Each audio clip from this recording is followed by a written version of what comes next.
if I say to that family member, hey, what was the best thing that happened at school today? Then they're going to start with the positive, and then again, maybe get interrupted before they get to the negative. Now, if they got suspended, if there's something big going on, they'll tell me. But it's where you put your focus. Now, Bonner example. So with your partner that you've been talking about, try to recall a conversation you've had in the last week, and I'm not going to ask you to share this, because, but a conversation you've had in the last week about Bonner that started as a negative that maybe you could reframe and make a positive. So take about 3 minutes, just a conversation that started sort of negative, but it could have been positive.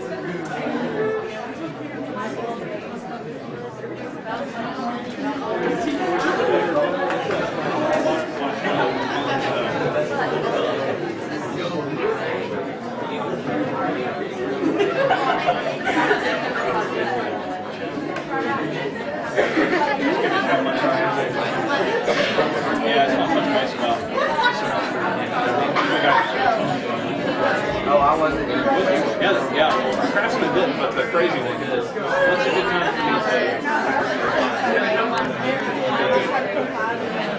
Thank you, man.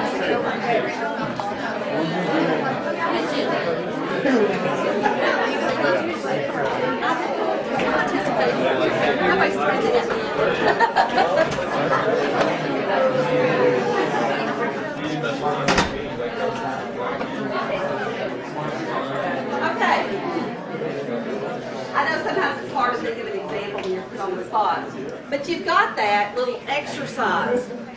Now, if I were going to hang around and if I were going to see if there was any change in you and how you think about the Bonner program or any other part of your life, then we would have an opportunity for me to really see sort of a transformation and for you to feel a transformation in the way you talk about what you do, how your day is. Well, let me give you one other example, and then I'll get to the but. This is an example of how an entire organizational tool has been reframed. How many of you have heard of a SWOT analysis? Anybody heard of a SWOT analysis? Remember what it stands for? It's like strengths, Weaknesses, opportunities. strengths, weaknesses, opportunities, threats. Strengths, yes. Weaknesses, ugh. Opportunities, yes. Threats, ugh. And so you get together, I do corporate training, we do a SWOT analysis, and the entire time would be spent on what two things? Weaknesses and threats. And everybody leaves depressed, and nothing gets accomplished. And so there were a group of people that got together that are appreciative, inquiring people, and they said, well, what if we change the paradigm? And so they kept strengths. Strengths is positive. What are our greatest assets? And then opportunities rather than weaknesses. What are the opportunities that are out there to do better? And then aspirations. What is our preferred future? Where do we want to be in 5 years? Where do we want to be in 6 months? What do we want this program to look like next fall? So what are we aspiring toward? And then results. What are the measurable results? How do we know when we get there? And we'll talk a little bit later about once you do get those results, how you celebrate those results. So again, not ignoring the problems, but focusing on the positive. Because when you focus on the positive, what you're not talking about, you know are the problems. I mean, we all know what the problems are. So it doesn't ignore the problems. It recognizes them as a desire for something else. It's okay to nail a problem. It's okay to say, we've got a problem with this. But you don't dwell there. You don't live there. You move on. It can help people locate their past and present experiences of the something else they desire and amplify them. When I do AI training, it's a 4-day workshop. People leave their companies, or companies send them for 4 days. And it has a lot of different elements to them. But in the end, they've shared their stories, and they've come to the point of what they want and how are they going to amplify them.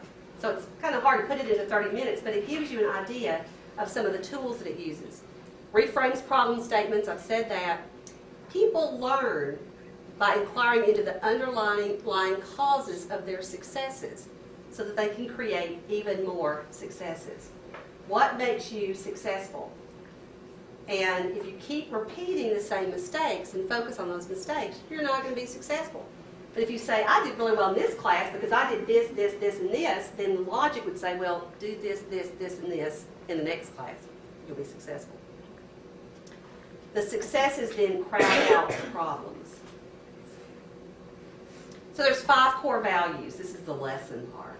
5 core values. One is that words create worlds.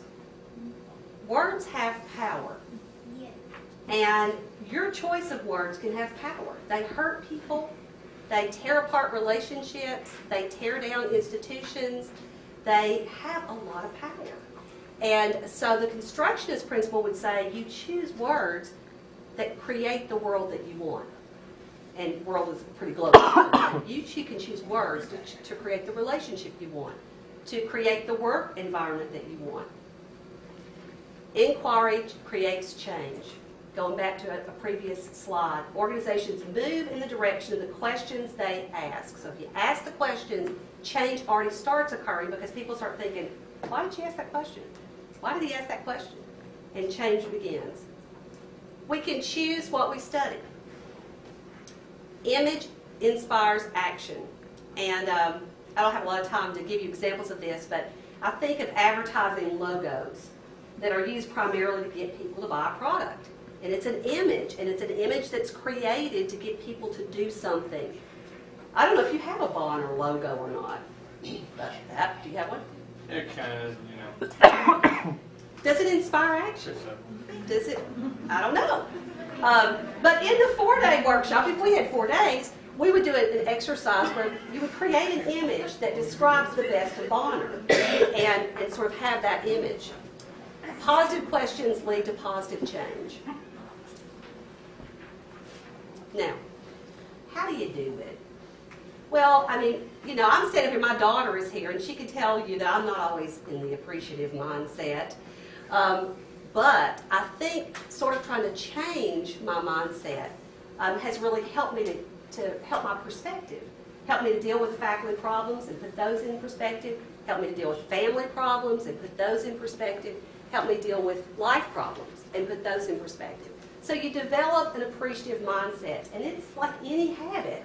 You have to try it out. See if you can do it. And then at the end of the day, if you think you had a better day, try it out tomorrow. Test it. You know, don't take my word for it. Test it. But it's a discipline. It really is a discipline. Be clear about what you want more of. Not what you want less of, but what you want more of. Track it.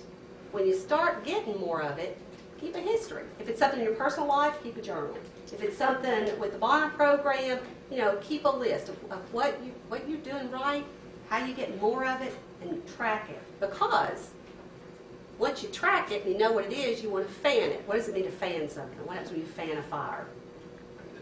It's bigger and bigger. So it's good. We already established it's good. We already established we want more of it. We started tracking it. We know it's working for us, and so now we want more of it. Obviously, we're going to fan it. Then praise it. Celebrate it. I was just in a meeting on with the, I don't know what it's called now. It's a Global Diversity Committee, I think. And they came back and they had an idea for a fall faculty workshop. And what they said is just one change. That was their tagline. Just one change. And so what they want to say to faculty is you don't have to change the world. You don't have to change your entire course. Just one change that broadens students' perspective about the world. Just one change. That's doable. And so if you get one change, we're going to praise it. We're going to applaud it. And then we're going to fan it. We're going to bless it. We're going to give license to continue. We might pour some money at it. Then we're going to ask for more of it. That worked, let's do it over here. Let's do it over here. Let's do it over here. And then you create a fanfare. See, a big celebration maybe at the end of the year on what you've accomplished. We all need positive reinforcement. So if we're doing something right and we don't get recognized for it or we don't get permission to continue doing it, sometimes we get discouraged and we quit. So you create this meta fanfare and then you get others to fan too. Now, let's go to the quotes. I've got some names.